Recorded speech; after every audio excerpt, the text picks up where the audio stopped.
Herkese merhaba. Evrenin Enerji Atölyesi'ne hepiniz hoş geldiniz. Bugünkü kolektif açılımda Tarot kalbimdeki kişi. Sorularımız kalbindeki kişi ile şu an mevcut durumunuz ne? Kalbindeki kişinin güncel enerjisinde sana karşı ne var? Kalbindeki kişi üçüncü kişiye karşı enerjisinde ne var?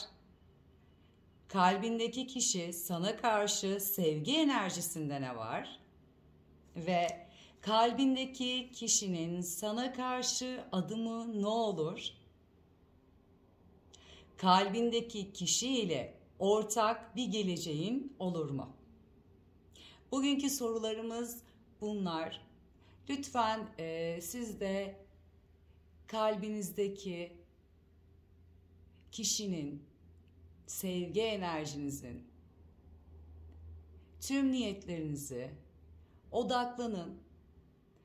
Umarım buradaki kolektif açılımda tüm sorularınızı olumlu ve pozitif, şifalanmış bir şekilde cevaplarını, rehberliğini ya da almış olursunuz. Tek yapmanız gereken bu videoya ne zaman denk gelirseniz kalbinizdeki kişinin enerjisine odaklanmak, niyetinizi ve her şeyden önce enerjinizi şu an buraya yollayın. Ben kartlarımı şimdi karıştırıyorum. Şöyle düştü, şunları da alıp koyalım. Tamam. Şu an kalbinizdeki kişi ile mevcut enerjinizde ne var? Bakalım.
Kalbinizdeki kişinin şu an ortak mevcut enerjinizde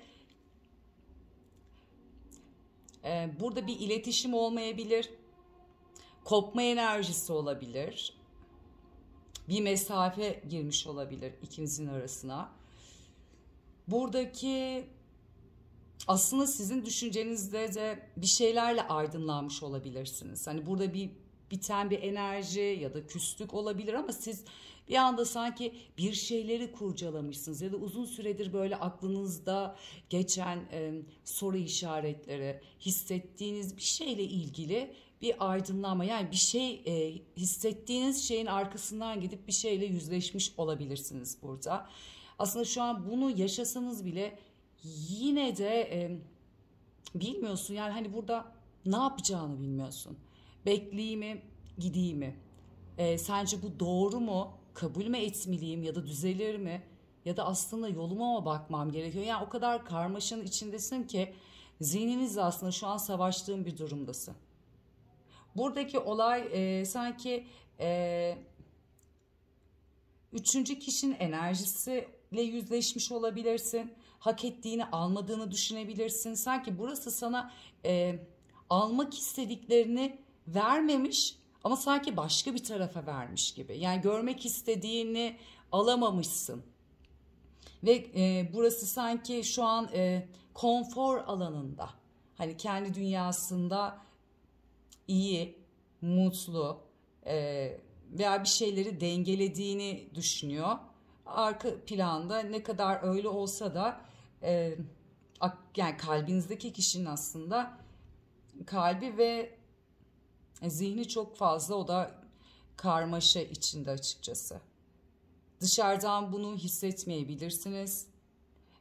Görünen şey hani sanki hayatına devam ediyor, eğleniyor, bir yerlere gidiyor. Hani sanki böyle akışında. Ya burada bir olay oldu ve sen normal hayatına devam ediyor gibi görünen bir enerji var. Şu kartlarımızı şöyle atalım. Şu an kalbinizdeki kişiyle mevcut enerjiniz bu. Peki kalbinizdeki kişinin güncel enerjisinde size karşı ne var? Burası çok önemli. Siz böyle bir olay yaşadınız. Şu an bir kopuk, iletişiminiz yok. Bir şeyle yüzleştiniz ya da bir şeyler açığa çıktı ya da umursamadı varken yok oldu. Peki burada size karşı enerjisinde ne var?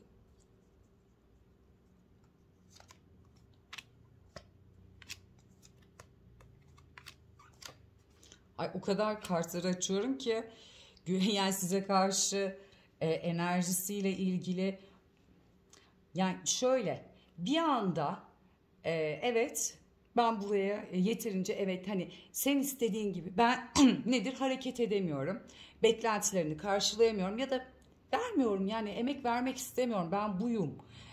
Daha çok böyle sivri dilli, duygu enerjisi olmayan, hani bir aradayken sanki bunu böyle duygu enerjisini hissediyorsunuz. Ay ne kadar iyi geliyor ama o mesafe bir nokta olduğu zaman direkt kendisi konuşamadığın, iletişimde kuramadığın bir kişi oluyor. Bakın, kılınç kralı oluyor.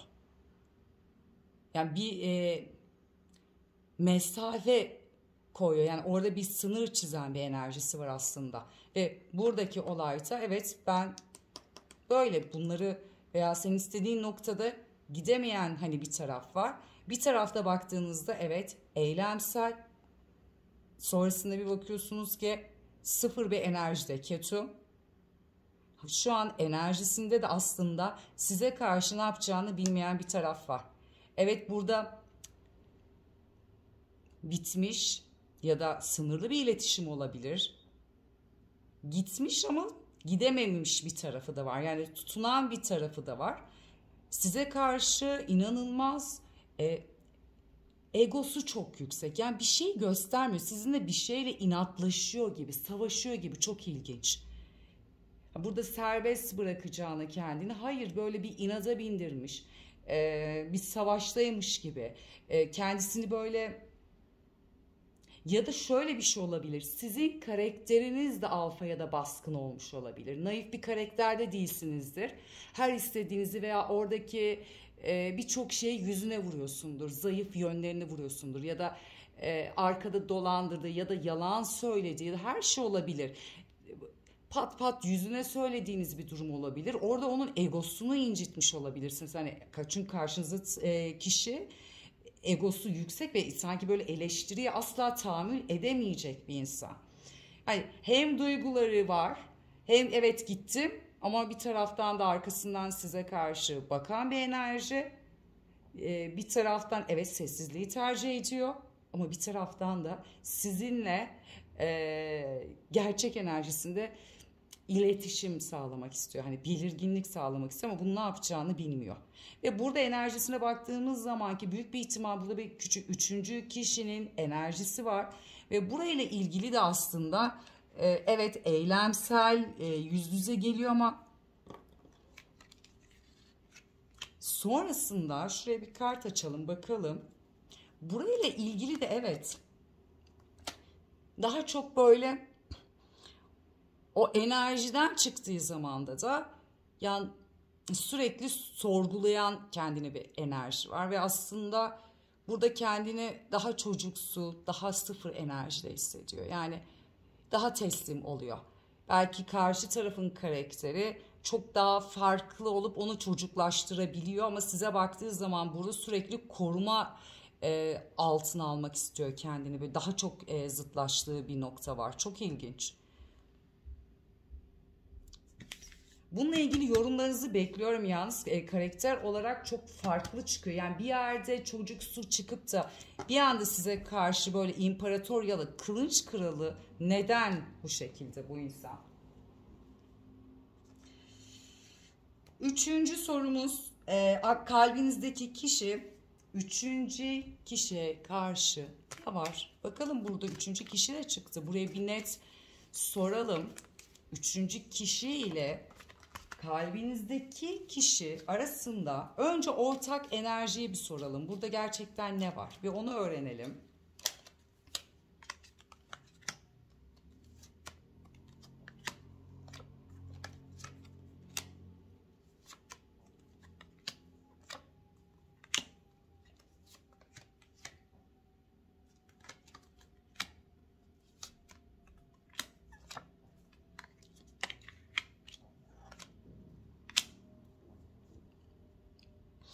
Üçüncü kişiyle aslında şöyle bir durum var. Üçüncü kişi konfor alanı ya da maddi anlamda ya da bir şey böyle çok güçlü, şanslı. Yani bu taraf aslında buranın o gücü ve şansından sanki böyle faydalanmak, yararlanmak isteyen bir enerji var. Ya nedir? Enerjisi karşı tarafın çok çok iyidir. Çünkü şöyle bakın, kalbinizdeki kişi aslında bu şekilde. Bitik, yorgun, köşeye çekilmiş, birçok şey yapmış, sanki şu an hala sonuçlarını alamıyor, ne yapacağını bilmeyen bir taraf var. Ama üçüncü kişiye bakarsanız ne kadar böyle tılsımların dokuzlusu, maddi anlamda güçlü, sağlam, ne istediğini bilen, hani sürekli haber bekleyen bir enerji var ve yıldız var. Yani buradaki enerji buraya sanki besleyen bir taraf var. Evet, ne yapıyor burası? Kalbinizdeki kişi ilerliyor, gidiyor. Ama ilerlerken bakar mısınız resme? Ne kadar temkinli gidiyor. Yani şurası uçurum, biraz daha kenara gelse düştük. O kadar dikkatli gitmeye çalışıyor ki bu onun düşüncesi. Dikkatli ve planlı hani gitmeye çalışan biri var burada. Neden dediğimizde aslında kupası çıktı. Yani burada bir kalp enerjisi, burada sunulan bir sevgi enerjisi var. Buraya karşı temkinli. Sonrasında bakın tepe taklak oluyor. Yani belki buraya üçüncü kişiye de istediğini veremeyen bir enerji. Burada aslında sevgiden çok bir şeyi dengelemek, şifalanmak, karşı tarafın enerjisi, şifasından da faydalanmış da olabilir ama sonrasında gitme, arkasını dönüyor, önünü göremiyor. Yani biraz daha kart açalım mı buraya? Çünkü çok farklı. Şöyle bir soru soralım. Bakın, buradaki sorulardan farklı soruları şu an çıkıyorum. Gerçek anlamda üçüncü kişiye karşı burada düşüncesini. Burada gitme enerjisi var. Burada güç enerjisi, tamamlanma ve adalet. Sanki burada hak ettiklerini alma bir savaşı var. Kalp enerjisi.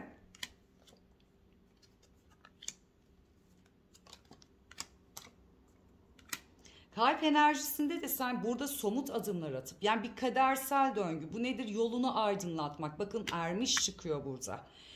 Kendini gösterme, bir şeyleri elde etme, yükselme enerjisi var. Yani sevgi enerjisi de yok.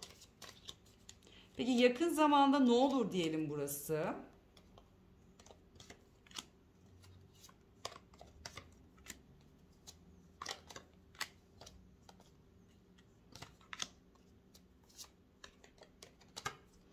Yakın zamanda üçüncü kişiyle arasında, bakın üçüncü kişi aslında duygularını da arkasına alıp bekleyen bir tarafta. Evet, güçlü biri, bakın tılsım kraliçesi çıktı. Burada bir tartışma ya da uzlaşamama, bir denge bozuluyor. Aslında baktığın zaman evet diyor. Güç kartı senleyken ve yıldız, yani senin tılsım kraliçenin yanında gerçekten çok güçlü hissediyor. Ve burada da bakın çocuksu, yani burada aslan ne kadar böyle çocuk gibi, tıpkı o ilk karttaki çıktığı gibi, Joker gibi. Ama arkasını yine dönen bir enerji var. Burada belki bir şeyleri dengelemek için olabilir, bir şeyleri bitirmek için olabilir ya da hak ettiklerini almak için bir üçüncü kişiyle enerjisi olabilir.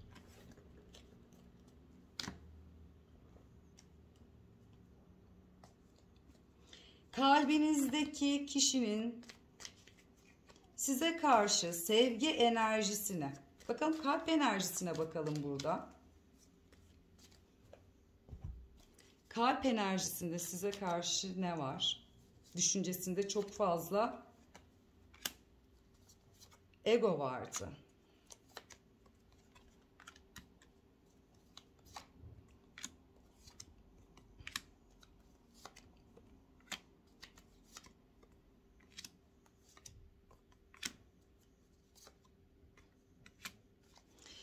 Kalp enerjisinde burada aslında sizinle beraber olurken mutlu ve bir sevgi enerjisi var ve sizin yanınızda tamamen dengelendiğini de düşündüğü bir taraf var. Nedense burayı reddeden kişi var. Bakın, ermiş burada aydınlatıyor, diyor ki sen buraya karşı ne yaparsan yap, kalbinde bir sevgi var. Sen aklındaki kişiyle aslında beraberken ya da bir ilişkinin içindeyken mutluydun. Neden burayı görmezden geliyorsun? Neden reddediyorsun? Bakın sizin yanınızda tam aksine güç kartı çıktı. Bakın üçüncü kişide güç çıktı ama arkasına dönen bir taraf çıktı. Sizde de güç kartını aldı. Sonsuzluk burada aslında dengeliyorsunuz onu. Hem duygu hem manevi, maddi manevi, her şekilde dengelendiğini gösteren bir enerji var. Burada ama ne yapıyor? Yine arkasını dönüyor. Gerçek olan bu ama görmezden geliyor. Yani kaçıyor aslında ama gerçeği bu. Sonrasında bakın kalp kırıklığı aranıza giren, burada bakın mutsuzluk, üzüntü, buna karşı bunları yaşıyorsun sen. Yine aynı şekilde bir tılsım kralı gibi duruyorsun. Sanki hiçbir şey olmamış gibi, sanki hiçbir şey hissetmiyormuşsun gibi duruyor. Burada ya size karşı bir küskünlük, bir alınganlık, bir şey var burada. Ya buraya takıldığı, sizinle ilgili gösteremediği, hatta kendinden bile kaçtığı ve enerji var. Ama sevgi enerjisi var mı deseniz, evet, sizinle zaten dengelenmiş, mutlu olmuş. Ne kadar kendi inkar etse de, kaçsa da bununla ilgili. Peki kalbinizdeki kişinin size karşı adımı ne olur? Hadi bakalım hep beraber şu an bu kartlara enerjilerimizi yollayalım. Bakalım şunu kıracak mıyız artık? Bu duygularını gösterecek mi? Adım atacak mısın? Arkada aslında yoksun. Ama bu şekilde duruyorsun. Bakalım adım size karşı nasıl bir iletişim ve adımla gelir?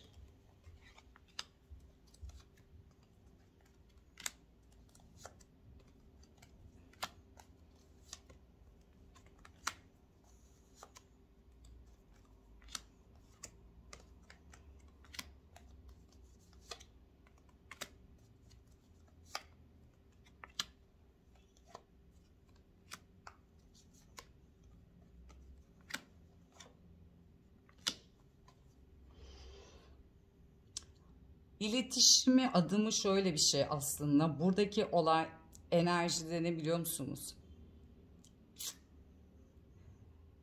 Üçüncü kişiden dolayı belki siz burayı biliyorsunuz büyük bir ihtimalle.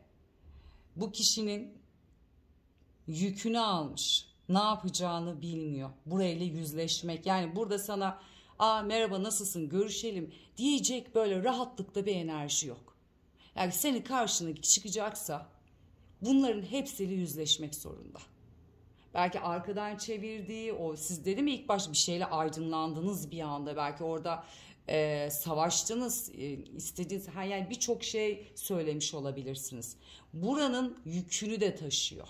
Nasıl olur? Belki o kalp enerjisi veya o gittim gidemedim dediği veya arkasında hep böyle sakladığı, görmezden gelmek istediği o sevgi enerjisi de belki bundan olabilir. Hani ne olabilir ki? Biz bunu yaşadık. Ya ben buranın yükümlü veya bununla nasıl yüzleşeceğim ki? Ne olacak? Çünkü bu tarafında artık o kadar ki evet böyle bir şey var ama burada da bir huzur yok. Yok yani yok. Bir sevgi yok. Burada bir çatışma var. Burada bir mutsuzluk var. Size karşı bunu nasıl savunacak veya bu gerçekle nasıl yüzleşecek bir şeyler çıkmış ortaya. Şu bir geri çekilecek. Bir toparlayacak kendini. Bir düşünecek bu sessizliğiyle. Tüm riski alacak sizin için. Bakın tılsımların onlusu, tılsımların altılısı ve değnek ası. Burayla ilgili size bir başlangıç ve size sağlam bir adımla geliyor. Gelirken dürüst gelecek size karşı. Daha önce yüzleşemediği her ne varsa inanın her şeyle yüzleşecek. Buradaki olay neyse üçüncü kişiyle ilgili her şeyi size anlatacak. Belki burada hak edişleri vardı veya yapması gerekiyordu. Yani böyle böyle olması gerekiyordu. Tamamen bir aziz kartıyla yani bilgi, donanım, dürüstlüğüyle.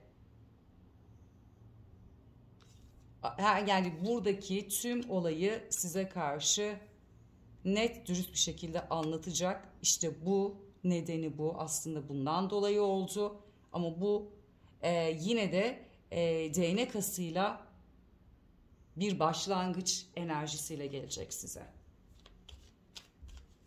Peki kalbinizdeki kişiyle ortak geleceğiniz olur mu? Bir bakalım. Yani sonunda artık yüzleşiyor bir şeyle burada. Nereye kadar kaçacak ya da ne kadar saklanabilir, görmezden gelebilir ki?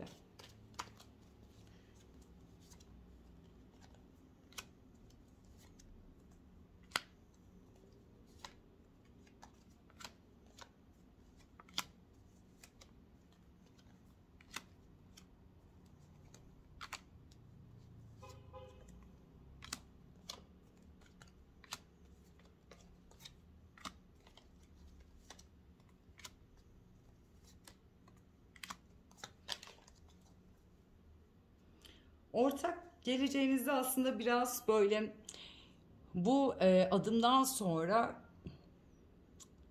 kademe kademe gideceksiniz. Nedir bu? Kendini gösterecek, adımlarla gelecek, bir şeyler sunacak. Burada anlatmak istediği veya neyse burayı temizleme yani hani bitme enerjisinde aslında. Zorlansa da üçüncü kişiyle sanki alması ve hani buradaki denge neyse burayı bitirecek. Evet biraz savaşacak da yani savaşacakken şöyle o psikoloji olarak yorulacak. İşte nedir burada yorgunluk, kaygı, ilerleyememe gibi. Çünkü karşı tarafın enerjisi yüksek ve baskın ama bir şekilde burası gitgide böyle o bitme ve istediği noktaya gelecek. Ne olur dediğimizde bakın o bir kupa şövalyesi, siz de bir kupa kraliçesiniz. Bakın yüz yüzesiniz. Burada biten bir şey yok. Şu an bitmiş. Sessiz olabilirsiniz. Hiç iletişimde olmayabilir. Buranın bambaşka enerjisini yaşayacaksınız aslında. Yani diğer tarafını görmediğiniz birçok şeyle yaşayacaksınız. En önemlisi de karşı tarafın aslında her şeyin nedeni dürüst olarak bir şekilde anlatması olacak. Ve duygularını da size göstermiş olacak. Yani o gösteremediği o nokta artık bitmiş olacak. Bir kupa şövalyesi ve kupa kraliçesi bakın. artık yüz yüze geliyor. Birleşme enerjiniz var. Bunları atlattıktan sonra, çünkü bu insan artık gidip kupa kralı şeklinde size geliyor. Beni dinlediğiniz için çok teşekkür ederim. Yorumlarda buluşmak üzere. Şimdilik hoşça kalın.